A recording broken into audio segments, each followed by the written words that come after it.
Hey everyone, welcome back. In this episode, we're going to explore the second chapter of the Bhagavad Gita, known as Sankhya-yoga.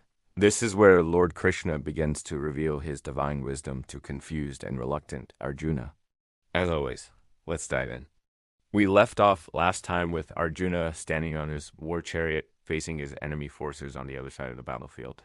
He was supposed to lead his group of Pandava warriors into battle against his own relatives and teachers.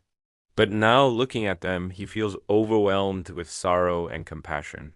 Seeing his troubled state, Lord Krishna, who is riding with him in the chariot, asks him what is wrong. Finally, Arjuna opens up to Krishna and pours out his heart. He says, I am filled with pity for these people, my cousins, my relatives, and teachers. If we fight against each other, who knows what might happen? I would rather live in this world renouncing everything than win a kingdom by conquering these people. Thus, Arjuna refuses to fight. His mind is troubled.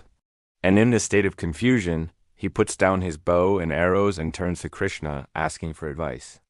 Then begins the essence of the Bhagavad Gita, a dialogue between an inquisitive soul, seeking to understand its purpose, and an enlightened being sharing the ancient wisdom that leads to liberation.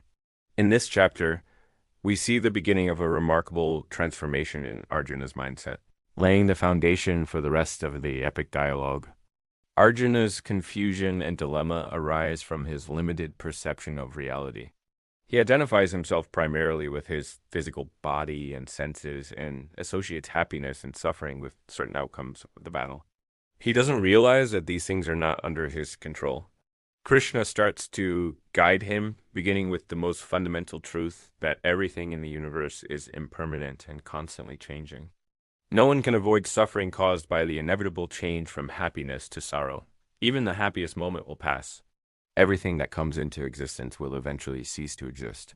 Even his enemies on the other side of the battlefield will die one day. Krishna says, whatever exists is born to die. Nothing in this world remains the same. Everything is subject to change. With this understanding, Arjuna learns to detach himself from the outcomes and focus on his duty as a warrior. As Arjuna grapples with this new perspective, Krishna shifts the focus to the concept of the self. He emphasizes that the self is different from the body. When a person identifies only with the body, he suffers from fear and anxiety. But if he realizes that he is more than the body, he becomes fearless. Then Krishna reveals a profound truth. He says, the soul is never born, and it never dies. It is eternal without beginning or end. It is not slain when the body is slain. This is one of the core teachings of the Bhagavad Gita. The soul is immortal. Death is just a transition from one form to another. It is not the end.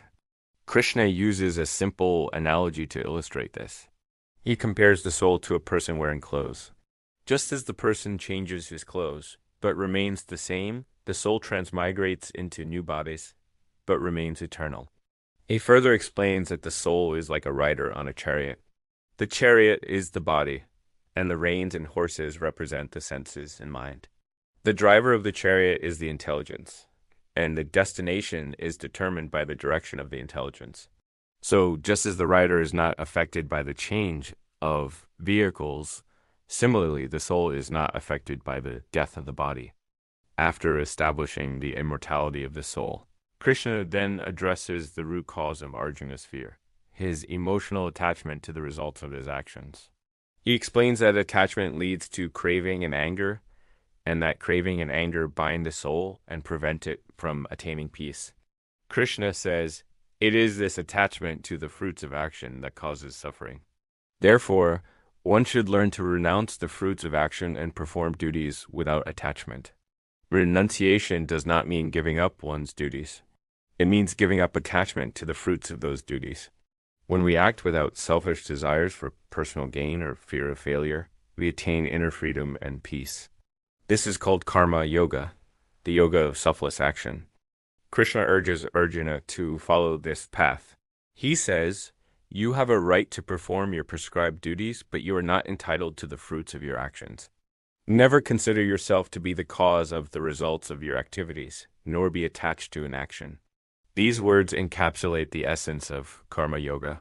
reminding us that our actions should flow from our sense of duty without any expectations or fears. Finally, Krishna discusses the path of wisdom or jnana yoga. He says that those who develop wisdom through introspection and contemplation of the nature of reality attain peace and liberation. Wisdom is the key to understanding the impermanence of the material world and the eternal nature of the soul. This understanding leads to a balanced and peaceful life, unaffected by the constant changes and challenges of the external world. Krishna says, when you are unaffected by the dualities of life, pleasure and pain, success and failure, you can transcend a material world and attain peace. This is the true state of wisdom. Thus, in this second chapter, Krishna lays the foundation for spiritual wisdom by revealing the impermanence of the material world, the immortality of the soul, the futility of attachment, and the path of selfless action. Through this discourse, Arjuna's confusion transforms into clarity, setting the stage for his spiritual awakening. And that concludes our exploration of the second chapter of the Bhagavad Gita, Sankhya-yoga. In this chapter, we saw the start of a transformative journey for Arjuna as he grappled with his confusion and found solace in Krishna's teachings. The profound truths shared by Krishna laid the foundation for understanding the nature of the self, the impermanence of the material world, and the path of selfless action. These teachings resonate deeply with us even today, guiding us to overcome our own doubts and find purpose in our lives. If you enjoyed this episode, don't forget to hit the like button and share it with your friends. If you haven't already, please subscribe so you never miss out on any of our insightful episodes. Together, let's continue our journey through the ancient wisdom of the Bhagavad Gita, embracing the teachings that bring light into our lives and lead us towards enlightenment. Thank you for joining me today. Until next time, may the wisdom of the Gita illuminate your path.